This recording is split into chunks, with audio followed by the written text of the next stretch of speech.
Quando o amor acaba. Quando o amor acaba, o que fazer?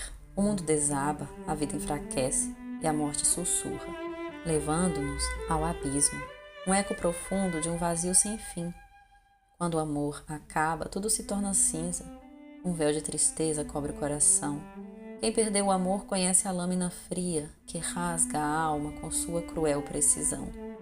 Quando o amor acaba, a esperança se vai, deixando um deserto onde sonhos se perdem, mas é na aridez dessa jornada incerta que o espírito aprende, cresce e renasce. Quando o amor acaba, não é o fim, é o recomeço de algo maior e profundo. Do cinza surge a cor, da dor a vida e do vazio a força para amar de novo. Poema Quando o Amor Acaba, do poeta Antônio Galvão, lido por Nós Sou.